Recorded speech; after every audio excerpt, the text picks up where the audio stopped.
Hi there everybody, welcome back to another one of my budgeting videos. I'm very excited, it's the first paycheck of 2025, so the first actual budgeting video of the year, not a what's my plan or how I'm going to pay things off or strategizing, but actually getting into the thick of things with the actual money. Not that there's a lot of it, so don't get super excited, but so this is the budget planner that I'm using this year. It is the Legend Budget book. I have a video up about the book in general from last year, just sort of going through it after I purchased it. And then also I did one showing my 2025 setup. So if you're interested in seeing more detailed information about it, you can go there. I still haven't updated on the calendar from the video that I did talking about my sort of setup for the year. I haven't updated my Visa due date or my cell phone due date. Anything else from this calendar hasn't been updated yet. It took until yesterday for my Visa billing cycle, or I don't even know if that's the right term, but for everything to kind of end and reset and give me new numbers and new the new deadline for this month for when the bills due and things. It took forever. I thought it wasn't going to be ready in time for this, and then it was, and then I forgot to write it down. So yep, it's very me though. If you are new here, I use the expense tracker pages to actually write down what my budget is for the paycheck instead of using them to track expenses. So that is what I'm going to be doing this video. Bear with me a second here while I get a little bit sorted.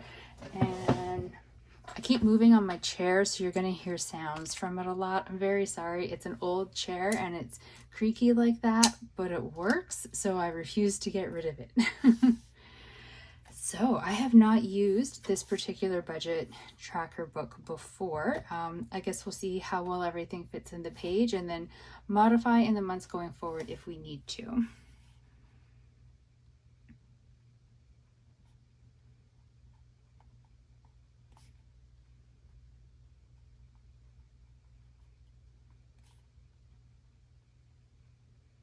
Okay, so paycheck January 10th, 2025.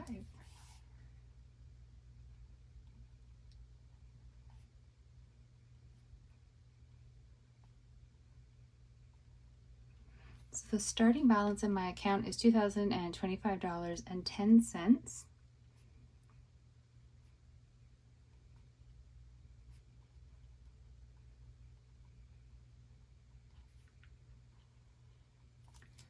First thing that I'm taking out is Striker's money, which is adding up again quite nicely. Striker is my cat. I use digital cash envelopes to do my budgeting.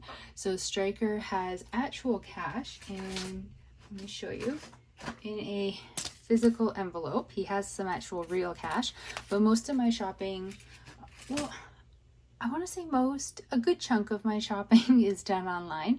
And so I also keep some of his money in digital format. So if I do something like the other day, I had to Instacart his food, for example. So that gets all transacted digitally. So I leave some of his money digital, and then I have some cash in case I'm going into a store.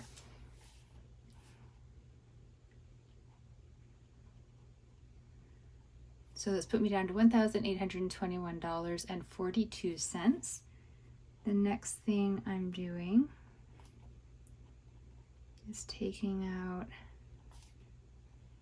half of my rent, which is $650. Brings me down to $1,171.42. Then I'm going to account for my SUV payment. It will auto withdraw on Tuesday. It's bi-weekly and it goes out automatically the Tuesday after payday.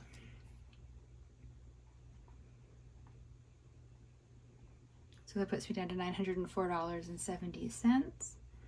I am making my first payment to the line of credit for the year. Very excited. So the minimum monthly payment for my line of credit this month is $384.86. So I am making that minimum payment with this paycheck, and then as long as everything goes to plan, I will make it again with the next paycheck, because that is my strategy for paying it off, is to pay the minimum payment every single payday. And so then every month I'm doubling whatever they're saying the minimum payment is. When I get it down low enough that my numbers aren't quite so tight, instead of paying the minimum monthly payment, I will pay more than that. I do have the numbers calculated out from starting from the starting balance, how much I would need to pay bi-weekly to pay off the debt in 1 year, 2 year, 3 year, or 4 years. I couldn't go up to 5 years because it put the payment too low that I would be under the minimum monthly balance every month, even with making 2 payments within each month. So the max I could put it was 4 years. I'm sure at some point I'll actually get the principal amount low enough that I could recalculate the numbers and extend it out, but I don't want to extend it out. I want to pay it as quickly as possible. So my strategy is paying the minimum payment every paycheck and then any extra if I'm able to. And like I said, once it gets low enough that my numbers aren't quite so tight, I'll be paying more than the minimum payment. But for now, this is working for me. I am putting $60 towards my cell phone. I put $60 towards it every single paycheck. And then that way I'm always ahead of the game with it. I never have to worry about being late with a payment. The Neo credit card that I have, I owe $35.21 on it. That one, that card is used specifically for recurring charges. So like my Disney Plus, Netflix, Apple, things like that. I try to have my larger yearly expenses to also go on there. So say like my insurance, things like that. I thought I had them all transitioned over, but not quite, because I had my Microsoft 365, it renews in January, and it renewed onto my credit card. Sorry, to be specific, not onto this credit card, it renewed onto my Visa. So that's one that I missed, switching over to Neo. It doesn't really bother me with the large ones like that, because it doesn't really matter which card it charges to, because I save up money in sinking funds every payday so that when those big charges come through, I have the money to pay it off right away anyways. So I don't mind that it went to the Visa because it earns me travel points. So that's never a bad thing. Never actually used the travel points, but maybe this year. So after all of that, that's got me down to $424.63. I'm going to put in my sinking funds and my cash deductions, and then I don't know why I'm explaining what I'm about to do, just follow along and you will see. So I'm taking out $136 for sinking funds. I'm abbreviating that now because my page is smaller, and if I write too far over, I won't be able to use the space for little notes and stuff. And my cash envelopes, I calculated out this time at 182.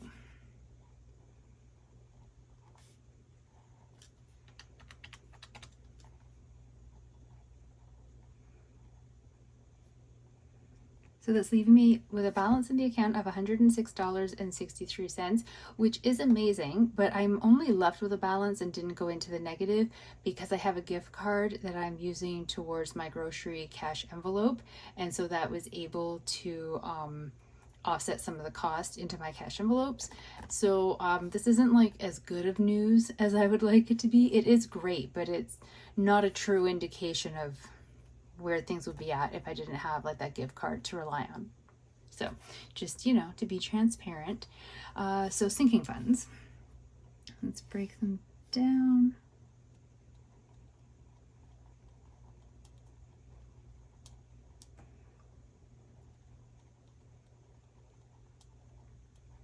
So I have my SUV insurance,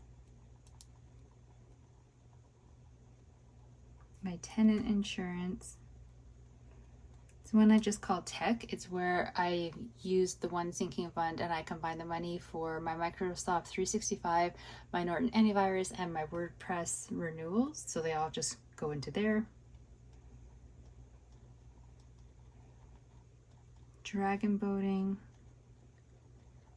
travel, and presents. So my SUV insurance gets $67. Tenant insurance gets $14. Tech gets $15. Dragon Boat right now gets $0. It was a calculated decision that I made a while back now. to stop putting money into the Dragon Boat sinking fund, and then just to sort of to free up some more money just in like my day-to-day banking. And then when my tax refund comes during tax season, I will put a lump sum deposit of hopefully $300 into there to sort of play catch up for that. Travel 20, presents 20.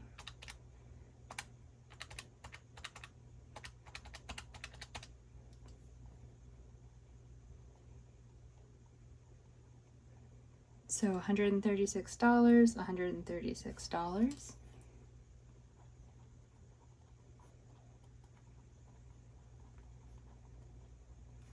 My cash envelopes have Striker, groceries. This is really like groceries and household. I just don't want to write all of that, so I just put it as groceries. Miscellaneous, fun, physio, and transpo. So Striker always gets $32.50. I know it's a weird amount. I calculated it out a very long time ago, it feels like, to take into account the average amount of cost over a period of months for his food, his litter, various other expenses, things like that. And I found that if I put $32.50 away bi-weekly, then it builds up, and then occasionally I'll have a week where I'm buying a lot of his stuff all at once. Other times it's usually just, $11 and change every week or so for litter, and then the food lasts longer than that, so it all works out in the end, but I am aware it's a bit of an odd number. Groceries is getting 48. I will explain that. Miscellaneous is getting 20. Fun's getting 30. Physio's getting $31.50. And transpo is getting 20.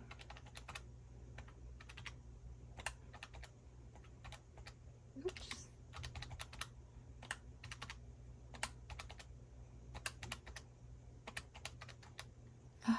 Why?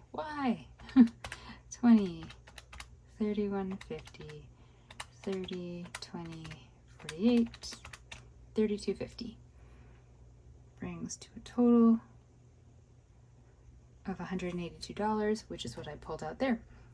And now I do have a balance on my Visa right now from the Microsoft 365 transaction that went through, and I have that money in the tech sinking fund to pay off. And then there's also a couple other things on there from sort of mistakes, purchases, impulse, various things, just various things. I think I wrote them down. 1 second. Let's see. Okay, so I now have credit card protection getting charged onto my Visa card, which is something new and I was not expecting. So I actually called them today to be like, what is this? It's only $2.43, but still things add up, and it came out of nowhere. So I have kept the balance on my Visa card so low, because it's usually zero or a very small amount, and then I pay it off every billing cycle, that the credit card protection has never kicked in. But I guess I didn't pay. So because this billing cycle from December was taking such a long time to close, and I don't know, I thought I had paid it in time, but I guess maybe like my timing was a little bit off for when the billing cycle actually closed. So I guess like transactions rolled over to the next billing cycle, to the current one, and so that kicked into the credit card protection. So I guess at some point I signed up for that, but it only charges if you have a balance that you carry over. So $2.43 for that. I made I kind of got influenced into a Lululemon sale purchase. Yep. And then I did IKEA for the lamp. And then I don't know anybody that goes to IKEA and just buys one thing. So I had IKEA in there. I bought something from Amazon, and I just realized I've got Shoppers Drug Mart on this list. What did I buy at Shop? I've lost some of my receipts. That might actually count as groceries. I think I bought eggs. Interesting. Okay, so there might be something on Visa that should have actually come out of the grocery fund. See, this is another thing that's happening is I have some transactions that got charged to the wrong thing. So my digital cash envelopes are on a prepaid MasterCard. Like the money is on a prepaid MasterCard, and whenever I purchase anything under one of those categories, I tap that. But I did an Instacart purchase that was supposed to get charged to my credit card because it was for Striker, and so it was going to be paid out of his money anyway, so it's just easier to take the money from this account and put it as a payment onto the Visa. But it actually pulled out from the prepaid digital cash envelope card, and then there was actually a problem with the delivery, and I contacted them, and so I have like 3 transactions from Instacart sitting on my prepaid MasterCard, and they're all pending because one is a charge of $48.31, and then one is a charge of $31.69, and then it looks like there's a refund potentially of $14.52, but they're all in pending, and I don't really know what the final charge is going to be. And one of the items that I bought I had to take back anyways. So it got very confusing. I'm not really sure what's happening there. But yeah, I had some purchases that got charged to the wrong place. And so then I was trying to figure out like what went where and what's paying things back from what, because I feel like I have all these different areas that now owe other areas money. And I'm trying to figure out, instead of say like transferring money from my checking to my Wealth Simple, just to then take it from there to put it as a payment onto the Visa. Like I'm just trying to fewer crossing of paths with the money, streamlining it, I guess. I don't know. I've managed to sort of, it's not messed up. I have it written out. It's just kind of hard to explain. So just trust me on this, that transactions went to the wrong places, but they will all get sorted out. I have a whole list of in front of me that where I broke everything down, and it's a little bit insane, just a little bit. So to the Visa, I don't have a payment on it here because the payment is coming from my sinking fund for the Microsoft 365 transaction. That was $122.08.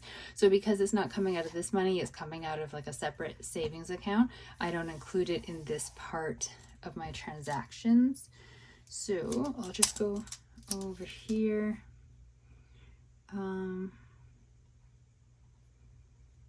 Hey.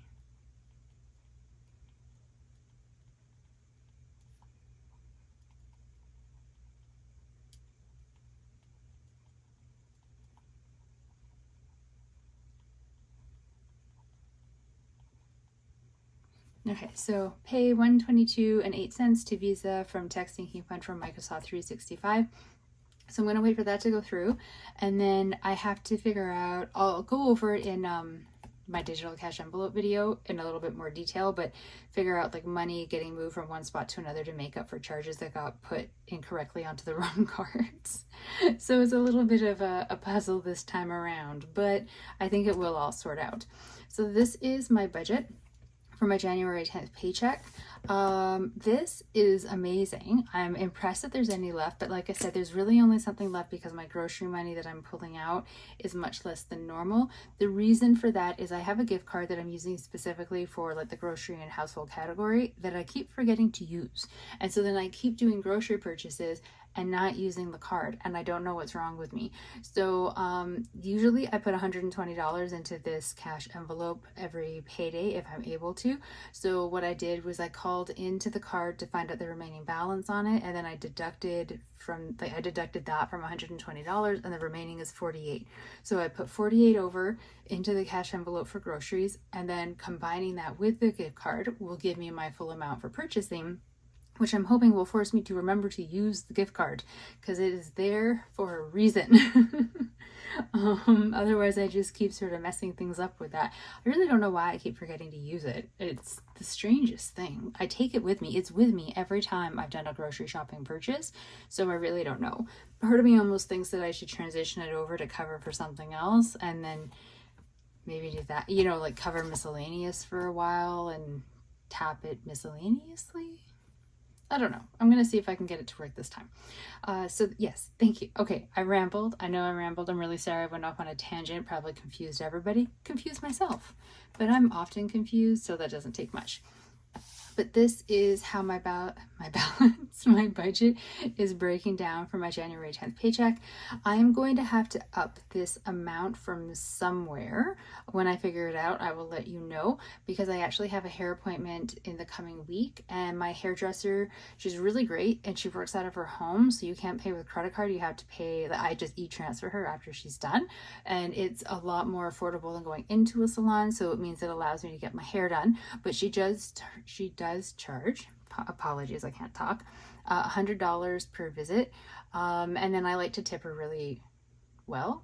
I mean, nicely. I mean, like, she does a good job, right? You know, so I need to have enough money to pay for her, like for the services plus the tip, and still have some left over here. So I usually give her, I think, $125.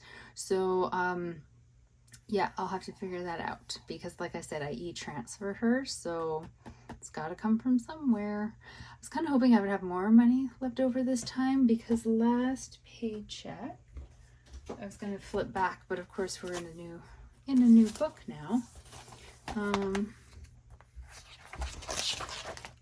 Last paycheck I had left over $347.85, and I was all excited and, ooh, that's so great, and if I haven't missed anything, that's so much money to have left over, and I was going to make an additional payment onto my line of credit with at least some of that if I did have it actually left over and it wasn't that I had forgotten to do something. But then, because 2 charges that were not supposed to go through my debit account went through my debit account, they pulled from that rollover money, and then I had banking service fees and something else from the bank that I wasn't expecting, that I should have, to be fair. Like, I need to start remembering that towards the end of the month, service charges appear on that statement, but I always forget. So some things like that kind of trickled in. Some were mistakes, some were just things that I forgot would exist. So, you know, like it just is what it is right now. But I will get it figured out. And I also wanted to start putting money into my savings challenges this paycheck. So I'm going to do a separate video for that, because I need to see if I can actually find money to put into one of those. So we will see. That I'll put in a separate video, because I just keep rambling at you at this point. I'm very sorry. Thank you so very much for sticking with me if you got this far for my January 10th paycheck. I really appreciate it. If I have left you confused, I am sorry. Leave questions in the comment box, you know, like down below, and I will try to answer whatever I've muddled up. It might be something that'll get clarified on an upcoming video about the digital cash envelopes or about the savings challenges. Maybe. If not, seriously, just ask the questions. I'm more than happy to try to answer, since I know that I kind of go off on tangents. I will talk to you all in the next video. Stay safe out there, everybody. Bye.